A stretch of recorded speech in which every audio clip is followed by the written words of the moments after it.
Só que eu percebi uma coisa, somente líderes curados, somente filhos vão conseguir fazer. Compartilhar. Exatamente. Porque aí eu vou ter que te dar voz, eu vou ter que treinar você para ir mais longe do que eu.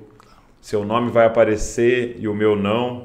E tá, então somente filhos vão conseguir fazer isso. Exatamente. Vou passar o bastão, vou para outra coisa e você fica e mantém tudo que eu construí e não sei e tal. Cara, e aqui filho. Tem outro ponto também. Por aí a gente, quem sabe aprender a ser filho, mas também precisa também aprender a ser irmão. Sim. Que é outro assunto. Que é outro assunto também. Porque aí todo mundo quer ser filho, mas pensa que é filho único, né? Ou pensa que é o filho especial, o filho... Então, nós temos muitos irmãos. E quem é irmão tem que aprender a compartilhar a herança. Sim. E a gente está nesse processo. E como é que foi esse seu processo? Você citou, mas eu queria que você pudesse, se você puder dar uma expandida, esse processo de você identificar essa sua necessidade de aprovação. Por que eu te pergunto? Porque essa pessoa que sofre, porque eu sou uma delas, né, com necessidade de aprovação, é alguém muito legal. Exatamente. É alguém muito agradável. É alguém muito educado. É alguém muito gentil.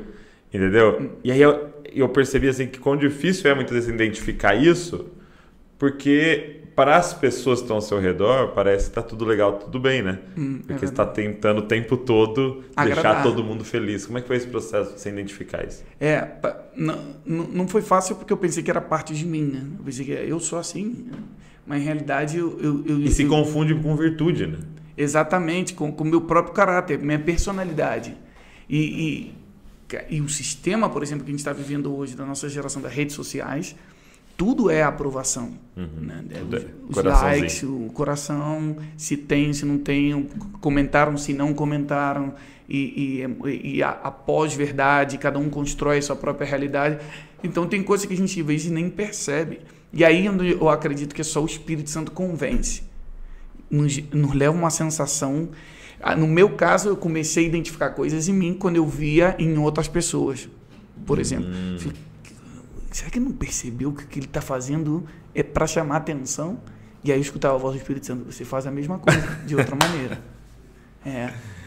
Entendi. E aí eu comecei a identificar, não pode ser, mas às vezes são sussurros, né? O sussurro do Espírito Santo são as oportunidades que ele nos dá para sair da cova, para sair de nós mesmos. E aí eu comecei a ser confrontado por Deus, e aí eu tenho outro ponto.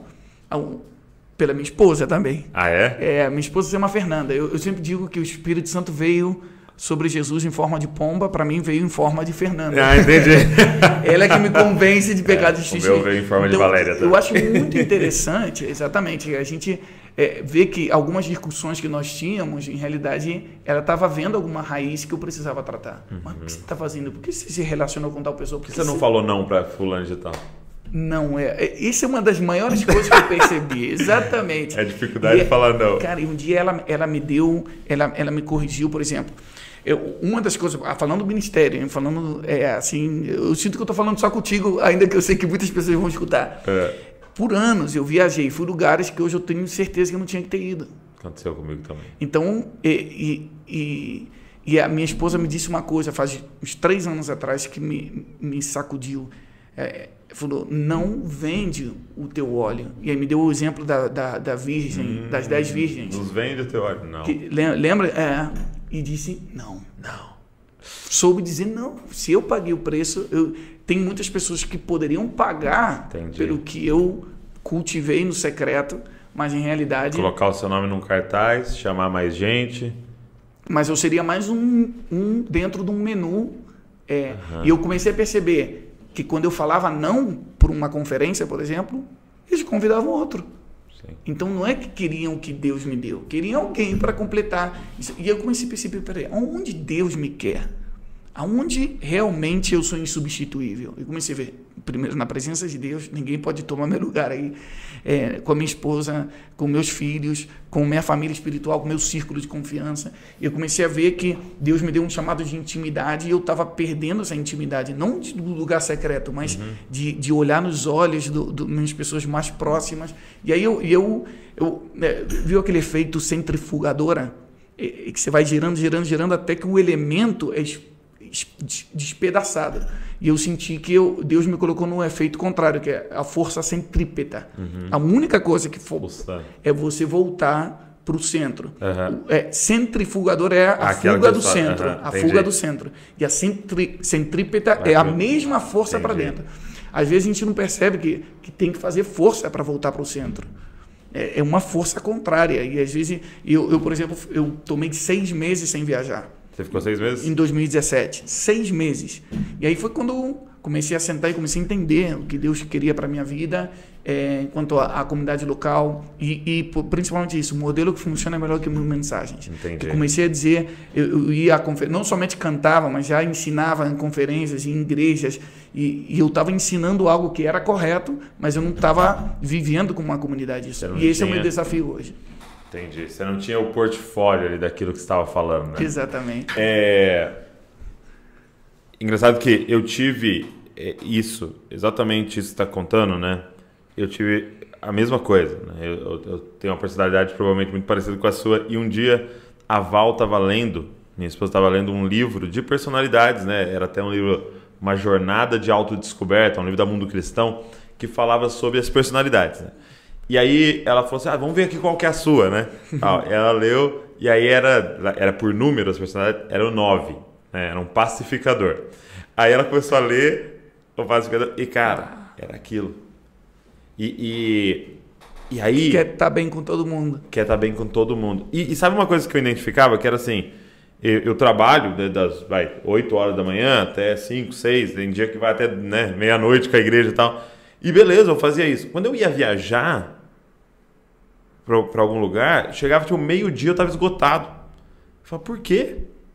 Mas porque a força que eu fazia para agradar todo mundo, chegava meio-dia, eu estava cansado, né?